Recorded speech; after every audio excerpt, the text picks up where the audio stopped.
अब 2023 में इंडिया ने चंद्रयान 3 को लॉन्च किया है। इंडिया के इस ह्यूमन स्पेस मिशन को गगनयान का नाम दिया गया है और इसकी ट्रेनिंग के लिए इंडिया ने अपने एस्ट्रोनॉट्स को रशिया और फ्रांस के हवाले कर रखा है।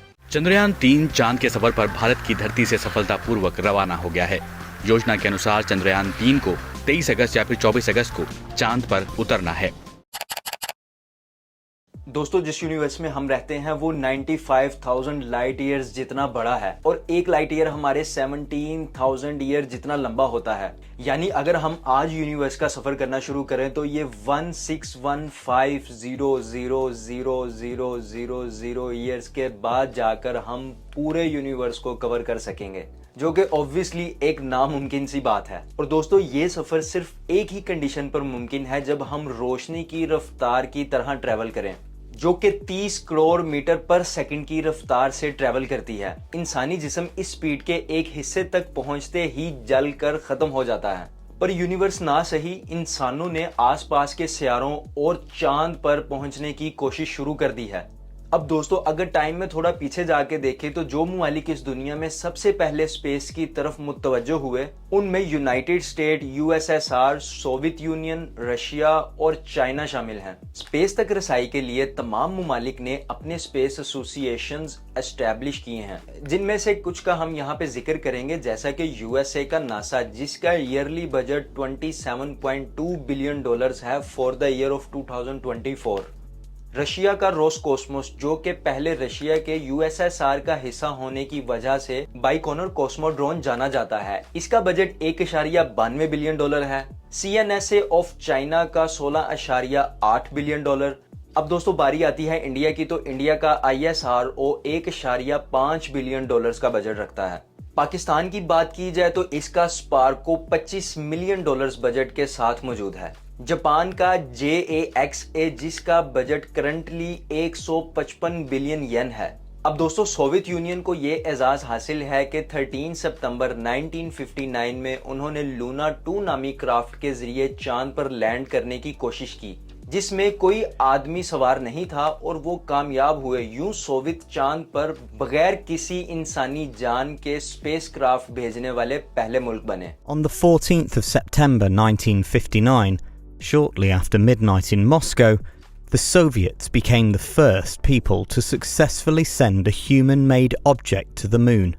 सोवियत यूनियन ने 12 अप्रैल 1961 में यूरी गैंगोरिन नामी एस्ट्रोनॉट को स्पेस में भेजा, जिसने जमीन के गिर्द स्पेसशिप में एक चक्कर 108 मिनट में मुकम्मल करके तारीख में अपना नाम दर्ज किया। और यहाँ पे उनको स्पेस में जाने वाले सबसे पहले इंसान का खिताब भी मिलता है। Looked a delicate blue floating in a black sky.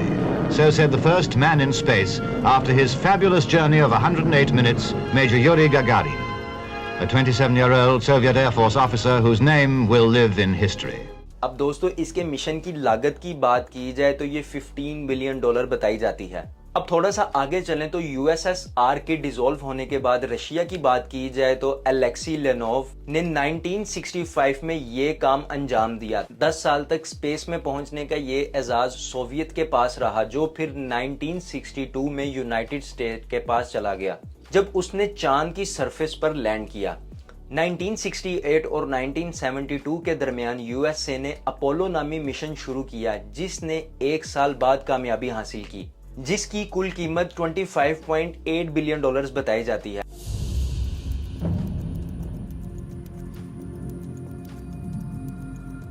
Apollo 2 lunar module eagle नामी एयरक्राफ्ट ने 20 जुलाई 1969 को चांद पर नील आर्मस्ट्रांग के और यूएन के पायलट बज एल्ड्रिन को उतारा। लैंडिंग के 6 घंटे बाद आर्मस्ट्रांग ने चांद पर अपना और इंसानियत का पहला कदम रखा और चांद पर जाने वाले पहले इंसान का एजाज हासिल किया।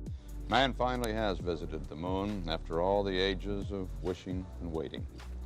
2 Americans with the alliterative names of Armstrong and Aldrin. दोनों ने मिलकर चांद की सतह पर कुछ 2 घंटे और 45 मिनट गुजारे और वापस आते वक्त चांद से 47 पाउंड का मटेरियल भी लेकर आए रिसर्च पर्पस के लिए। अब कहानी में थोड़ा सा आगे चले तो युंग लेवी ने 15 अक्टूबर 2003 में स्पेस में भेजकर स्पेस की तरफ अपना पहला कदम बढ़ाया। यांग को स्पेस में शहजोई 5 नामी स्पेस क्राफ्ट एहाला में लेकर गया था। इसकी टोटल कॉस्ट कुछ 180 मिलियन डॉलर्स बताई जाती है। 9 a.m., October 15, 2003. Shenzhou 5 spacecraft successfully took China's astronaut Yang Liwei into space. जबकि चाइना ने 2 दिसंबर 2013 में फर्स्ट ट्राई की मून पर जाने के लिए और कामयाब रहे। चाइना के स्पेसक्राफ्ट का नाम चैंग 3 था और ये 14 दिसंबर 2013 को मून पर लैंड हुआ। China will launch its third spacecraft to land on the moon next year as part of its ongoing lunar exploration program. According to the government, the development of the moon craft is on target for next year's launch. आज तक USA के NASA के बाद और कोई मुल्क चांद पर अपना एस्ट्रोनॉट्स नहीं भेज सका। अब दोस्तों यहाँ से इंडिया की भी जर्नी शुरू होती है जब 2008 में इंडिया ने चंद्रयान 1 यानी मून व्हीकल नामी एयरक्राफ्ट को स्पेस में भेजा, जिसने आयोन खत्म करने से पहले चांद के साउथ पार्ट में पानी के ज़रात ढूंढ लिए थे। पर बाद में इस मिशन को 2009 में खत्म कर दिया गया, जिसकी वजह चंद्रयान 1 का स्पेस सेंटर से राब्ता खत्म होना था। आखिरकार हमने भी चांद छूने के लिए छलांग लगा दी है। आज सुबह भारत ने अपने पहले मानव रहित यान चंद्रयान 1 को सफलतापूर्वक भेज दिया।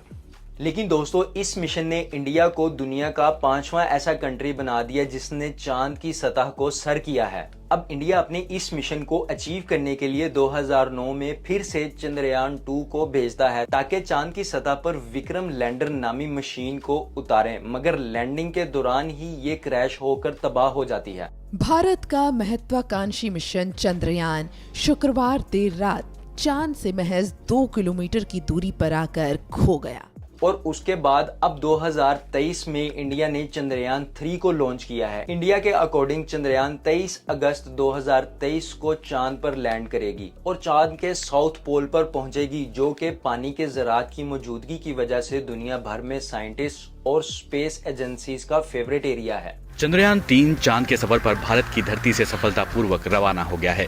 योजना के अनुसार चंद्रयान 3 को 23 अगस्त या फिर 24 अगस्त को चांद पर उतरना है। इंडिया के इस ह्यूमन स्पेस मिशन को गगनयान का नाम दिया गया है और इसकी ट्रेनिंग के लिए इंडिया ने अपने एस्ट्रोनॉट्स को रशिया और फ्रांस के हवाले कर रखा है, जिससे इंडिया के ताल्लुकात इन कंट्री से और मजबूत हो चुके हैं। चंद्रयान का टोटल कॉस्ट कुछ 1700 करोड़ इंडियन रुपीस बताया जा रहा है। चंद्रयान के अलावा 5 नवंबर 2013 में इंडिया ने मंगलयान यानी मिशन टू मार्स के लिए भी स्पेस रॉकेट भेजे और पहली ही अटेम्प्ट में ये चैलेंज क्रैक कर लिया था। इंडिया के मंगलयान ने इंडिया को दुनिया भर में पहला एशिया कंट्री बना दिया जिसने मार्स के ऑर्बिट को क्रॉस किया, जबकि वो दुनिया का पहला ऐसा मुल्क था जिसने बगैर किसी दूसरी एजेंसी की मदद के अपना स्पेसक्राफ्ट तैयार किया। Cheering from scientists at the Space Research Organisation in India after the country became the only one in the world to successfully reach Mars on its first attempt. अब दोस्तों इसमें एक और फैक्ट भी है कि मंगलयान मार्स पर जाने वाला सबसे सस्ता स्पेसक्राफ्ट भी था, जिसकी कुल कीमत सिर्फ $72 मिलियन थी, जो कि बहुत ही जबरदस्त अचीवमेंट मानी जाती है। The Indian Space Agency has become part of an elite group of space explorers. It's also become the world's first no-frills, low-cost space agency. अब दोस्तों बात करते हैं पाकिस्तान की, तो पाकिस्तान की स्पेस एसोसिएशन स्पार्को ने आज तक 6 सैटेलाइट्स ही स्पेस में रिलीज की हैं। इसके अलावा 2011 से 2040 के दरमियान कुछ सैटेलाइट रिलीज करने के ऑर्डर्स किए गए थे, पर वो सारे प्लान्स मुल्क की मौशियत की वजह से ड्रॉप कर दिए गए हैं और अब पाकिस्तान के हिस्से में कुछ खास कारकर्दगी नहीं है, जबकि दुनिया चांद तक पहुंच चुकी है और हम आज तक अपने मुल्क से एक स्पेस रॉकेट भी लॉन्च नहीं कर सके। अब दोस्तों यहाँ पे आप ये भी सोच रहे होंगे कि पाकिस्तान से बनने से लेके अब तक हमने आज तक एक भी रॉकेट लॉन्च नहीं किया, तो फिर ये जो स्पार्को का बजट मैंने आपको $25 मिलियन का बताया, आखिर ये कहाँ पे लग रहा है? ये सिर्फ और सिर्फ इनकी सैलरीज देने में लग रहा है। और आज तक जो पाकिस्तान ने एक सैटेलाइट लॉन्च की गई थी वो भी चाइना के space centre शैंग satellite launch centre से लॉन्च हुई थी, जिसका नाम बदर 1 है। स्पेस तक सक्सेसफुली पहुंचने वाले मुमालिक जैसे चाइना, जापान, अमेरिका और यूरोप ने एक स्पेस स्टेशन बनाया है जहां दुनिया भर से जाने वाले एस्ट्रोनॉट्स रहते हैं और रिसर्च भी करते हैं। इस स्पेस स्टेशन को NASA, JAXA, Japan space association, ESA और रोसकॉस्मोस और CSA कनाडा स्पेस एजेंसी जैसे स्पेस एजेंसीज यूज कर रहे हैं और आए दिन नई रिसर्च प्रोजेक्ट्स पर स्टडीज कर रहे हैं। अब आपने हबल्स और जेम्स वेब का नाम तो सुना ही होगा, जो ESA और NASA और KSA का टेलीस्कोप है, या यूं कह लें कि ये एक बड़ा कैमरा नुमा इन्वेंशन है जो स्पेस में दुनिया की शुरुआत के सुराग ढूंढने में लगा हुआ है। इन स्पेस स्टेशंस और एजेंसीज ने जहां यूनिवर्स को इंसान की पहुंच तक रसाई दी है, वहीं इन्होंने कई डिजास्टर्स को भी जन्म दिया है जो कि जानलेवा खतरनाक साबित हुए हैं। अब दोस्तों, अभी तक हमने वीडियो में जितने भी प्रोजेक्ट्स की बात की है ये सब तो सक्सेसफुल रहे, लेकिन उनका क्या जो सक्सेसफुल नहीं हो सके, तो आए उन पर भी रोशनी डालते हैं। 28 जनवरी 1986 को चैलेंजर स्पेस शटल अपने लॉन्च के 73 सेकंड्स बाद ही तबाह हो गई और अपने साथ 7 क्रू मेंबर्स को भी खत्म कर दिया। It happened just over 1 minute into flight. 1 minute 15 seconds, velocity 2900 feet per second. इसी तरह स्काई लैब की कहानियां भी आप कई बार सुन चुके होंगे, जो कि टेक्निकल ग्लिच की वजह से खराब हुई और 11 जुलाई 1979 को अर्थ के एटमॉस्फेयर में दाखिल हुई। उस दौरान लोगों को ये डर रहता था कि कहीं स्काई लैब उनके शहर या घर पर ना गिर जाए, पर खुशकिस्मती से ये वेस्टर्न ऑस्ट्रेलिया और इंडियन ओशन में जा गिरी। In 1979, the abandoned U.S. space station Skylab made a spectacular return to Earth as it burned up in the atmosphere, showering debris over the Indian Ocean and Western Australia. अब दोस्तों, यहाँ तक हमने past से लेके present तक की बात कर ली है। अब थोड़ा सा फ्यूचर को भी डिस्कस करते हैं। तो आने वाले सालों में कई और नए मिशंस तैयार हैं नासा की तरफ से और दूसरी एजेंसीज की तरफ से, जिनमें यूरोपा क्लिपर 2023 में जुपिटर के चांद की तरफ जिंदगी की तलाश में जाएगा और जाके देखेगा कि क्या वहां जिंदगी मुमकिन भी है या नहीं। बेपी कोलंबिया 2025 में मरकरी पोचेंगू, जिन्हें 2015 में भेजा गया था, वो इस 2023 के एंड में मार्स और जुपिटर के दरमियान मेटल राइस एरिया को स्टडी करने के लिए भेजा जाएगा। वेरिटास को 2031 में वेनस की तरफ भेजा जाएगा। इन तमाम मिशंस के अलावा और भी कई मिशंस हैं जो स्पेस की तरफ जिंदगी ढूंढने के लिए भेजे जा रहे हैं। इनमें मैं स्पेस एक्स और दूसरे प्राइवेट स्पेस स्टेशंस का जिक्र नहीं कर रहा। अभी तक हमने जितना भी डिस्कस किया है वो चांद पर जाने के लिए या स्पेस में जाने के लिए एक गवर्नमेंट लेवल पर कोशिशों का जिक्र किया है। इसमें अभी बहुत सारे प्राइवेट सेक्टर्स भी काम कर रहे हैं, जैसा कि एलोन मस्क का स्पेस एक्स, जिसको मैंने इस वीडियो में डिस्कस नहीं किया। अगर आप इस पर भी वीडियो चाहते हैं तो मुझे कमेंट सेक्शन में बताएं, हम इस पर भी एक अलग वीडियो बनाएंगे जिसमें हम स्पेस एक्स और एलोन मस्क का क्या इरादा है उसको डिस्कस करेंगे, और ये भी सुन के आपके रोंगटे शायद खड़े हो जाएंगे। दोस्तों, अगर वीडियो इन्फॉर्मेटिव लगी तो इसे लाइक कर दें और कमेंट सेक्शन में मुझे अपनी राय का इजहार करें कि आपको क्या लगता है कि पाकिस्तान को आने वाले वक्त में किस तरह से इस चीज को टैकल करना चाहिए। मिलते हैं नेक्स्ट इन्फॉर्मेटिव वीडियो के साथ। अपना ख्याल रखें। अल्लाह हाफिज।